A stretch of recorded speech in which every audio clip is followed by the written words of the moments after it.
Did it give you a sense of euphoria, or how did it make you feel? Dude, I was just like, I felt like all my problems were like gone. My whole body felt like fresh. I actually went and worked out right after. Were any of these doctors under investigation over a period of time? Oh, some of them doing life in prison right now. Welcome everybody. Today is a very special day. It's the very first video that we are making. It's called Fentanyl Fridays. It will be, it's the fight against fentanyl addiction. It will be previewed every Friday. One of the reasons that I wanted to put this together is because obviously there is an epidemic of people that are dying from fentanyl addiction. I've got a good friend here today. His name is Sean. I've known him for many, many years. We'll get into some things, but real quick, I just wanted to say, more recently I've been reading this book called Fentanyl Inc. by Ben Westhoff. It's basically bringing to life everything that I've experienced with fentanyl addiction and how much it has evolved in the last, I'd say 7 years. Fentanyl's obviously been around for many, many, many, many years. It was used in a medical setting all the way back from in the 60s and 70s. It was intended for operations, surgeries, things like that. And then it kind of made a comeback, was being used in the prescription form, probably like the early 2010, 2011, I think. That's where I used to see the lollipops and the patches. People were saying that they were getting these fentanyl patches and lollipops. And then it went straight to the black market. It started getting distributed, brought over through China, but also through Mexico too. And now it is on a national level, it's found everywhere. And it isn't that it's just, it's not medical grade. It is not, the stuff that's out there, there's hardly anyone that's on fentanyl that's really using it because it was prescribed from a doctor. They're using it because they are either getting it from the plug, as in their dealers, or they're getting it in various ways. Many people are getting it online. It's easily accessible, and obviously cartels and them are distributing it however that may be on a national level. So it's in all 50 states of America. There are a lot of people that are obtaining it and becoming very addicted to it. It comes in many different forms. It comes in counterfeit pills. Some of them look like other types of pills like oxycodone, oxycontin, the blues. A lot of people are on the blues. They're smoking fentanyl. Some of them are shooting fentanyl. Then there's powder form, there's rock form. But I wanted to talk to my friend Sean today because I thought that he would be the perfect person to have on here as one of the people that has extensive experience with using fentanyl. He's very open about his using. We'll get a little bit more into, we'll go into his past. I've known Sean for I've been sober 15 years next month, and I've known Sean almost my whole entire sobriety. Like I would say that I met him probably when I had 2 years sober. We went through the same treatment center together, or not together, but I came first, he came after, and he's been troubled, you know. He's also been go ahead, Sean, welcome to Fentanyl Fridays, go ahead. Thanks for having me, man. Yeah, I've had my up and downs. When I met you, it was like, I think it was like a year and a half into your sobriety. Okay. When it was at CLX house, right? And back then, I mean, knowing you've always had a nice physique, so like you were a professional weightlifter. Yeah, I competed in NPC, I got my IFBB pro card, and then I started doing some fitness modeling. Fitness modeling, okay. But over the years, obviously, you've had a lot of ins and outs as far as staying sober. You've never really been able to stay sober for a long period of time. The longest I've had was 2 years. 2 years sober? But like dry. Dry, okay, and then obviously there wasn't fentanyl around 13 some odd years ago. No. What were you using back then? You were in your early 20s, I remember. I've started my 22. The reason, you know, coming from a Persian family, they think that smoking weed was just like doing heroin, and I've definitely had my share of drinking being in high school. Mm-hmm. And I was 22 when I took, I was going through hardcore training twice a day, and I remember I was selling the OC 80s at the time, right. And people would come to my house and do it in my bathroom, and I just looked down upon it. I never wanted to do it because I knew it was synthetic heroin. But one day I was just like so beat up from the training, I couldn't walk up the stairs, my whole body was hurting, and I just did one line, and I was like, wow. One line of the OC80s. OC80s. And The OC80s was Oxycontin. Oxycontin at the time, which they don't make them anymore because so many people start overdosing from them at that time, just smoking them, snorting it, and people were shooting it up because you could take the seal off and you could put it on foil, smoke it, or you could shoot it up and snort it. Intravenously. Okay, Yes. but so at this time you decided that you would snort it. Yes. And what was your thought process behind it? Why did you want to snort a pill? I just would see these people come like all day in and out of my house, and they would do it, and just like how relaxed it would be. And a lot of them were going through like depression, and they said it's just like they found the answer to all their problems. So to be honest with you, I just didn't think, like, I just did it one day. I think I was just hangover, I was beat up from training, and I was just like, fuck it, let me just do it, you know? Okay, so when you did the OC80 and you snorted it. I've snorted it. When you snorted it, what did it give you a sense of euphoria, or how did it make you feel? Dude, I was just like, I felt like all my problems were like gone. My whole body felt like fresh. I actually went and worked out right after, and I threw up in the gym while I was doing cardio. And how long did the high last? I don't remember. The high lasted a while, but like, and this is the thing. This is the crazy part about it. Like, I did it and I stopped doing it, and then I've like picked it up like a week later again. But from just doing a couple lines, it ended up being addiction to snoring 15 OC80s every day, to a point that my eyes wouldn't change colors. They were just bloodshot red for 2 months. People who see me, they're like, damn man, what's wrong with you? What are you saying? And I just stopped. That scared me because like my eyes just wouldn't, and then it ended up going towards other things because at the time I was getting prescription through shady doctors. I had 10 people that were going to the doctors, getting them for me, bringing them, and I've did this for a really long time. We just had this talk, to be honest, till 6 months ago, you know, that my doctor passed away. And at the time they were giving us 275 of them on a prescription, and then everybody started dying. And those were the Roxys. Those are the OC80s. And then the Opanas came, and then after that, those were gone because so many people start overdosing on them. They brought the blues, as everyone knows, the Roxy, the 30 milligrams. Okay, so real quick, we'll get into that in a second, Yeah. but you talked about shady doctors. Now, personally, I was more of an upper guy. Yeah. Okay, but I did have a heroin stint and I had an opium stint. But there was a period towards the end of my using where I wanted to make money. I was really seeking out meth mostly. Yeah. So somebody told me, if you want to make fast money, there's a place in the City of Industry. It's a doctor's office. You go up there, you basically sit down, they will sit with you, you tell them like your back hurts and a few different things. They'll write you a script. Oh, when I went in too, like they had a little video camera. This is like in 2006, right? They had a video camera that like took a picture of you, and I thought, okay, well seems official. I went in, I sat with this doctor. She's like, what hurts? And she checked me, this and that. I go, my back, this and that. And the next thing you know, she's like, okay, I'll write you a script. Like, it almost seemed like she was in on it, right? Like, Yeah. she totally knew. And so, she wrote me a script for the OC80s at that time. I wasn't into opiates during that time. I had my opiate stint way before that, but during that time, I wasn't into it. And so, my goal was to be able to take this bottle, because I could sell it, for $80 a pill. Exactly.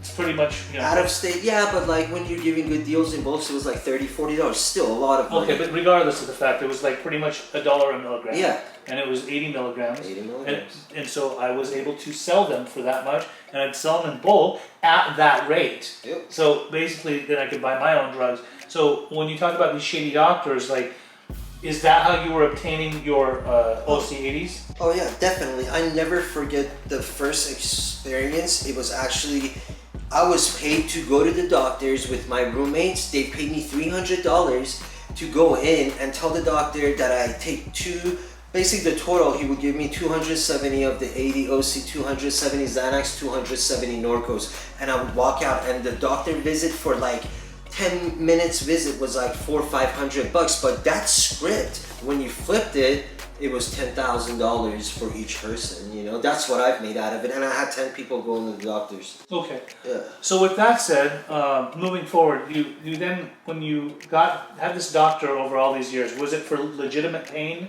No. And so all these years, this doctor was prescribing, and he passed away. it was for not, there was no legitimate pain. No, well, check this out. At first, some of the doctors never even asked for MRIs, but like the laws and everything after so many people overdosing got more strict. Like the first British doctor, I never forget, was a British older doctor. He never asked for MRI, X-ray, nothing. But recently, like the last 5 years, when a lot of them were going, because I would meet one of them at Starbucks, to be honest with you, and he would give it to me.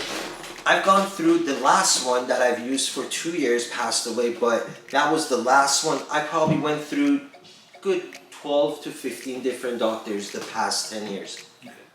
Were any of these doctors under investigation over a period of time? Oh, some of them doing life in prison right now. So these doctors would put their medical license at risk. Yes.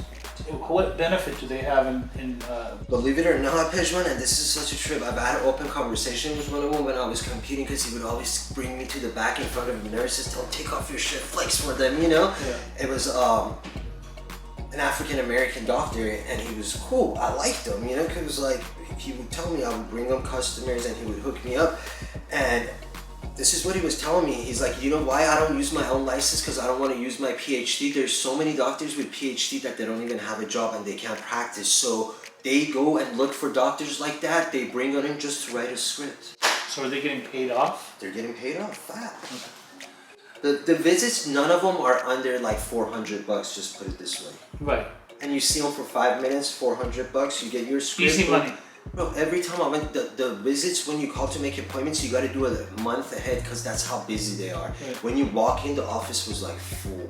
Right. Every day, all day. So then you talked about the blues, like when you started to get into the blues. Now, the blues that you were talking about, these were Roxy's? Roxycodone 30 milligrams. And the point of Roxy's was they started making, this was legitimate Roxy's? Legit, yeah. From not the cut stuff. No, not the stuff that's out right now. It's cut with fentanyl, coming from cartels, not those. No. Okay, so those Roxy's. Yeah.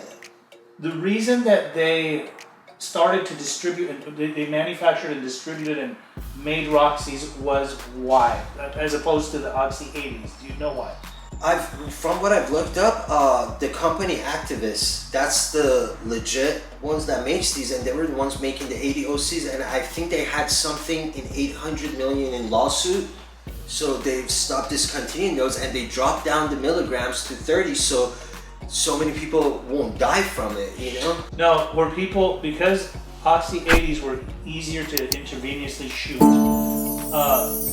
when they made the Roxy's, did they make them in a way so that people can't shoot them? Yeah, they did. It was a lot harder to shoot them, but you could smoke them and you could snort them at the same time. And it was just lower milligrams? Exactly. Okay. Yeah. But they still worked? Of course they worked, yeah.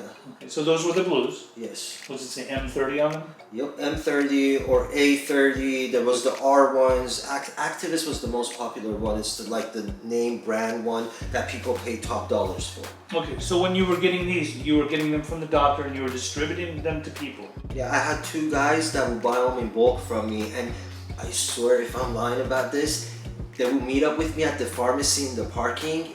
It wouldn't even take me an hour to flip like thousands of pills. And in this time, were you using them too? Of course, I started using them, but this is what happened. When I saw there was so much money in them, somebody that I went to rehab with the first time introduced me to heroin. Mm-hmm. And I was like, this is cheaper. I'd rather sell these to make money. It doesn't make sense because I got to do 15, 20 of these when I could just do a gram of heroin and I'll be fine, you know? A gram isn't shooting it. That's shooting it, yeah. Now let's back up to the first time you ever shot opiates. Ugh. What was it that you first shot? Was it Oxy 80s? No, it was actually heroin mixed with speedball. How old were you? Do you remember? 28. 28. Before you went and actually stuck the needle in your arm. First time ever. I didn't do it myself, a girl did it for me. Okay, so the first time ever, before a girl did it for you, before the needle went into your skin. What was the psychology behind that? Like, what thought process did you have? Were you already doing opiates enough to where you were told that if you shoot this, it's going to be more immediate, more fast, more...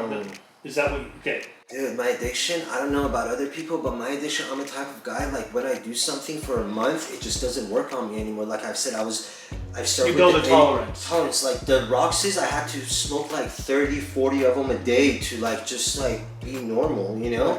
And then same thing when the 80s were around. I was doing like 15 a day. I wouldn't count because like with me, I've always had it available, you know, and it's like it was always there.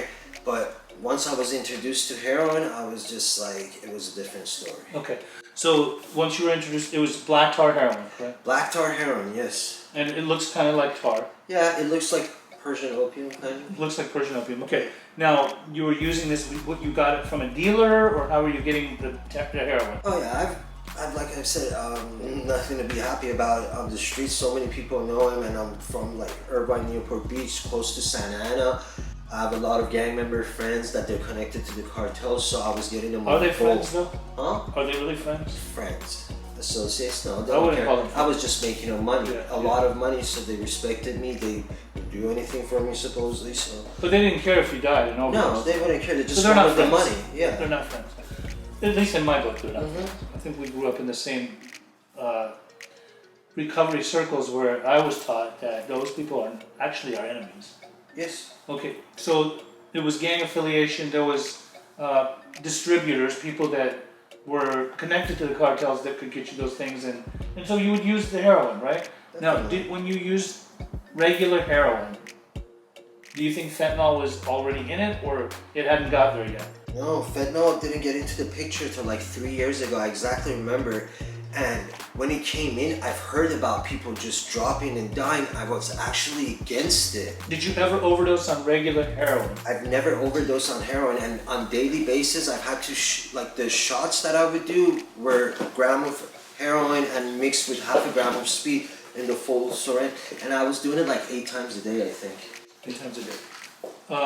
To the point where you lost veins? I don't have a single vein working. The only one I could do is right here in my neck. That's it. And you'd shoot it in your neck? In my neck, and yes, somewhere else too once, but I didn't want to do it anymore. Your groin area? Yes, sir. Okay. What about toes? Between toes? I've did it in my toes on my foot one time. I've luckily never had abscesses. I've did it in my foot one time. It was so painful I couldn't walk for a couple of days, and I did one besides my knee. I woke up in the morning, same thing, I couldn't walk, and it was swollen before it turned into abscess. I went to ER, got antibiotics, and luckily I didn't get one. Okay. Now, you said 3 years ago you started seeing more fentanyl. So you thought you were getting heroin, but it wasn't heroin. No, it was heroin, but like, I've started seeing fentanyl from the girls and the older crowd that like, you know, because the ones that they do it, they don't die. I don't know how to put this. I want to say it in a nice way. It's like, okay, for example, the OGs I've hanged out with, one was 56 years old. This guy's about like 450 pounds, not a single teeth in his mouth, you know, and they've been... Not to say that heroin doesn't make a person nod out too. It does. It does. Yeah. But fentanyl, to my understanding, sedates you and you pretty much fall asleep pretty fast. Fall asleep, I mean, it's a good, you go into a coma, I think. I know, Did you see people that, or you and yourself, that were doing fentanyl and were able to function in everyday life? Definitely. Like, I was one of the only one, and I would say this, and I'm not saying this to brag or nothing. This is why I've got tired of doing it, because I would just be the one that's always talking shit, making fun of everybody, but I got tired. The time that I would pass out after 3-4 days of being up, getting up, people not responding, and obviously I told you I had my story giving CPR on dead corpse, and I just got tired of it, and he wasn't even doing anything to me, shooting it in my neck 4 times a day, and just trying to be normal. Just to be normal, not even getting high. Right.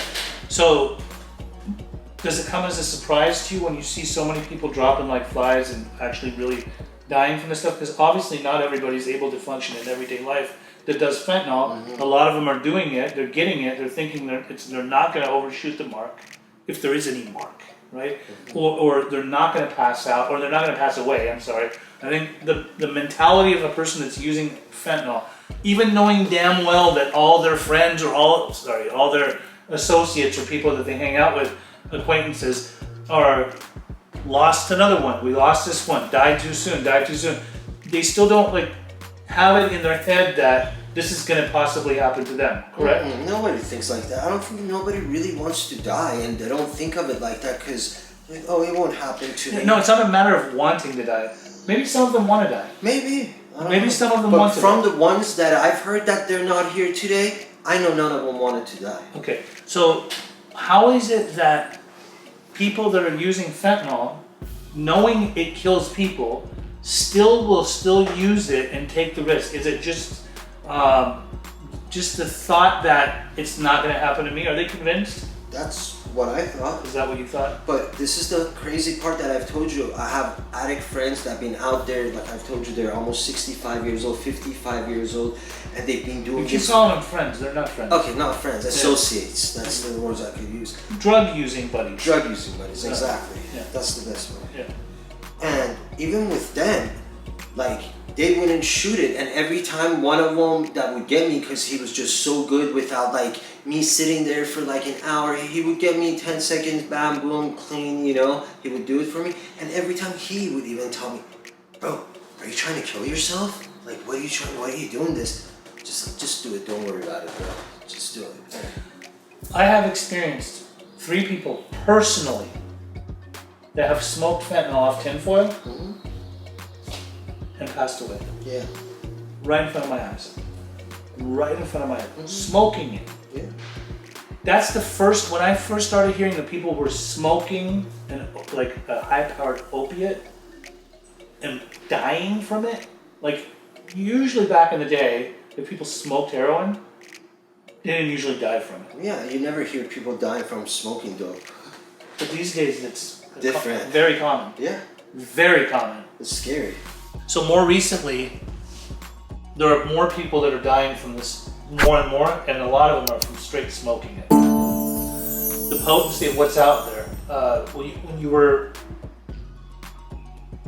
using fentanyl recently, were you getting it in a rock form, a powdered form, or was it just in the pills that you knew, like the blues? All right. And the blues are obviously black market distributed. Yeah. They look like Roxy's. But they're not. They're pressed pills. They're not. Is it straight fentanyl? Yeah, they mix it with some other stuff too. I was just not really into it, to be honest with you. Even like I've said, after I'm the type of guy that when I do something, it's just like I always want more. And I found out about something that called carfentanil. Carfentanil, much more stronger. It's 100 times, okay, fentanyl is 100 times stronger than heroin. Carfentanil is 100 times stronger than fentanyl. Yeah. So 10,000 times stronger than heroin. When we say stronger, does that mean it just gets you higher? It puts you in a coma, I would say. So you use it and you just pass out? They say they use it for people like when they try to... Carfentanil was originally, I believe, for animals. For, yeah, like elephants, gorillas. Mm-hmm. So humans are doing this and it just knocks them out? Yeah. They're basically looking for the high that's from using it between then and passing out? This is so sad, and this is like what everyone looks for these days. It's like, give me the stuff that might kill me. Absolutely. Actually, for many, many years now, when it comes to opiate users in heroin, for example, if there was some widespread overdose epidemic happening in some area, yes, that some dealer was distributing, some of the people that were going and seeking this stuff they wanted that stuff. Or not really that was killing people, that was making people overdose. They wanted that because they knew its potency was much more like a mammoth in compared to like the weaker stuff. Yes, and I don't want to bring this up, but I've just remembered actually, because like my mind's still like just not all there. But this is what happened. I've never forget when I got the order from dark market from China. When I got the carfentanil, I remember we picked it up. And I was driving on the 405 North by Irvine Spectrum, and I don't know what happened. I think I was in a carpool lane, I've hit one of the tires, I scraped it against the side of the road, or I don't know if it just popped on itself. I don't remember it. All I remember, my girlfriend next to me screaming, and we just start doing donuts from the carpool lane all the way to the side of the freeway. And that was the experience. So we left the car over there, just someone picked us up. We went back to the hotel and we're like, oh, this was cool, let's just do a little bit more. And I never forget, that was the first time I woke up in a hallway of a hotel. I don't know how I got there. And kind of just blackout. No, and the 3 people that were with us, they all overdosed. Thank God there was Narcan there, so they all like are alive today. But that was scary. And after that, nobody wanted to do it, but I was just like, oh, that's the only thing that I want, because that's How the many only times thing. have you overdosed? I've overdosed 3 times in a week. Were you Narcan or did you go to the hospital? This is crazy, because like I was sober for 7 months when I went to Siamac's house. I got out, and the girl I was hanging out with at the hotel, she was passed out. And I remember I went into the bathroom because she didn't do it in front of me. She knew I was sober, you know. She was supposed to like respect the fact that. So I went into the bathroom and I see the foil with a rock on it, you know, a rock of fentanyl, and I'm like, dude, one hit's not gonna do nothing to me. And I'm not even lying, man, because I'm that mentality, dude. I'm shooting this up, you know. 6-7 months, I'll be alright. One hit. And I'll never forget this. I even smoked meth after. I was sitting. I took 1 hit off the foil. I blew it out fast. I was sitting on the bed. Next thing I know, I wake up with her crying.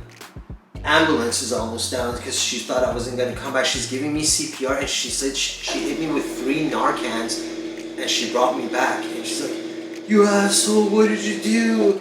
And I was just like, "No, nothing happened." She's like, "What do you mean you overdosed? You were blue and purple." Like there's ambulance down there, but like she brought me back before even the ambulance people came. They're like, "Oh, you're on the phone," and I didn't believe her because like me, I don't overdose. I don't even nod out. And she showed me the trash can with the 3 Narcan. Right when I saw the Narcans, boom, the feeling hit me like death. Like, oh my god, dude, you know. And this is my sick brain. So I'm like, okay, I shouldn't be doing it in front of her anymore because she got mad at me, left that night. You almost like, you know, you. So I was doing it in my car at the same hotel in the parking lot the next day. I think I took like maybe 2 hits or 1 hit, I don't remember. A civilian was walking by, see me having a seizure, hitting my head against the steering wheel. They broke my window and they Narcan me. They brought me back again. They fit me with 2 Narcan. A civilian had a Narcan. Yeah, but no, they were like, this guy's dying, and there were some addicts in the hotel parking lot. They've happened. It was like this like gangster like essay guy. He's like, and he is crazy for giving me the Narcan. He like charged me money, bro. Right when I just came, like I almost died, and came. All he wanted was the money. For not gonna give it to him. What kind of world are we in now? This isn't out of this world. Okay, so let's get to the recovery part. You are how many days sober now? Today's 17 days. You're 17 days sober. When you asked me to help you, Yeah. I told you, no, I can't help you unless you're completely detoxed. Yes, sir. You're detoxing yourself at your dad's house. I did. You did, but then you also, even though you were on Suboxone And smoking weed. and smoking weed, Yeah. okay, then you went and did fentanyl again before you saw me, and then now you have been off of it. You've detoxed yourself again. Yes. This is a life and death situation. Like either, and I'm happy to see a difference in you because I see a lot of fentanyl users that once they've tried that stuff, they're captivated to know the high of it and want the desire is still always there to get the high of it. So they'll go back to it. Like a lot of people when they get sober for a while, if they don't really take sobriety seriously, they'll go back and try it one more time. And then obviously your tolerance isn't all built up, and then you can do it. And most definitely with the power of this stuff, how powerful it is, it could definitely kill you. Are you serious about changing your life? I definitely am. It's just like I don't believe in myself at times. I do want this because I don't want to obviously die. I enjoy life, you know, and I want to be able to help others out that they're suffering out there. But at the same time, I'm like too early in my recovery to say that, oh, I got this. That's why I was telling you that I feel safe with you. I just want to shadow you for a year around and just follow the people like Rob and everyone that I feel comfortable, because like to be honest with you, I just never really felt safe out there, you know how I used to run around. So it's just, I feel safe with you, man, and I look at you like how far you became, and I've always wanted to stay away from you, even though I respected you a lot because I know you're the real deal. If I do this with you, I have to do it right, and I just want to do this right. I'm at an age that none of my family members want to talk to me, and I don't have too many family members here. My mother doesn't want to talk to me. My dad still talks to me, but doesn't really want any part of me, you know, because it's just they're just tired of seeing me. He's over it. He's over it, yeah, you know. I have a younger sister. that looks at me like a bum loser, you know, even though I've accomplished a lot more on paper if you look at it, like getting degrees, being a professional athlete, all that. But she looks at me like I'm a fucking loser, dude, you know? And it's not that like I want to do this to make them happy, because I've always done this either for the girlfriend or to get the parents off of my back, or for, you know, not to go back to jail. But this time around, there's just like something after my girlfriend died, you know, and I've been to all this funeral, and even like one of the guys that was at rehab, he left 6 days later, you know, he died, you know, and I've seen this happening over and over with people, and this is what happens with every single case. Every single case, they're all battling with the addiction and getting clean. They get 3 months, 4 months. My girl, 7 months, went to LA one day, boom, they dropped her dead body in front of the hospital. They didn't even help her out. And that's what happens with everyone. When you get clean, just like me, it's just gonna take one hit. If you're lucky, you got some people around you that snap out of it. They might bring you back to life, but it's a Russian roulette. You never know. That's right. I'm glad that you're back on the wagon.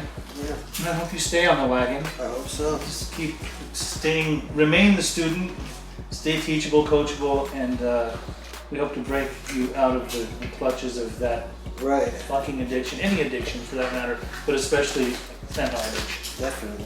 I love you very much. Thank I you love for you coming too. out today. And with that being said, though, like, what do they always say? They say if you're not happy within the first year, we'll return your misery back to you. Sure. But you don't need to be miserable. No, The definitely. fentanyl will make you miserable, Yeah. especially withdrawals. And it's like for everyone out there, man, once you do that fentanyl, there's nothing else that's going to be more pleasuring to you. And like I've said, it's just the Russian roulette. You never know. Absolutely. Thank you all for tuning in to Fentanyl Fridays today. We are going to continue doing these. It's Fentanyl Fridays, the fight against fentanyl addiction. And we plan to have more people that have experience with fentanyl. Some professionals, some former users, some people that might currently still be using but want to quit. We're planning it as we go along. So thank you all. Love you all. Thanks.